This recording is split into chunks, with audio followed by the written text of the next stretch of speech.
Master Jet ask, kulang po ano po ba basis sa 15 years in service sa Pag-ibig? Nag-inquire po kasi ako in behalf po sa coworker ko na 15 years na po in service. Ngayon ang sabi po di qualified dahil po sa gap. Sa pang 20 years pa daw po. Di ko lang po na-i-ask na malinaw ano pong gaps ang tinutukoy niya. Sana po mapansin. So, ito po, itong tungkol dito sa optional withdrawal ng savings sa Pag-ibig.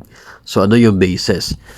Ang Pag-ibig po, noong 2010 ay naglabas ng isa pong circular. No, yung circular na yun ay nakabase sa laman ng isa pong batas na tungkol po sa Pag-ibig. Yun po ay ang Republic Act 9679. So noong 2010 inilabas ang HDMF Circular Number 274, Revised Guidelines on Pag-ibig Fund Membership.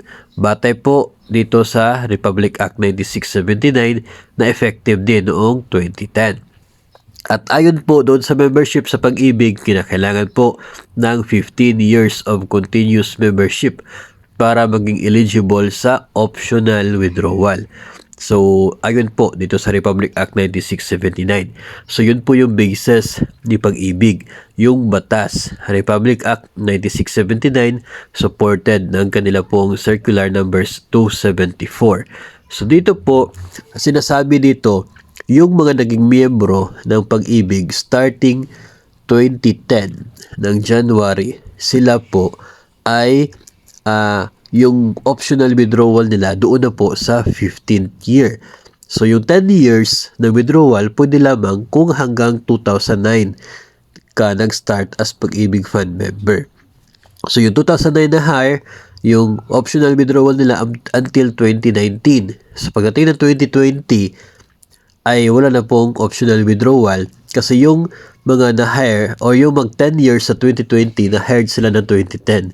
So dito na sila ngayon sa 15 years na optional withdrawal at wala po dapat na gap sa kanila pong contribution sa Pag-ibig. At yun po yung basis. So hindi po gawa-gawa lamang ni Pag-ibig Fund ngayon lang, ito pong patakaran na ito kasi 2010 pa po yan.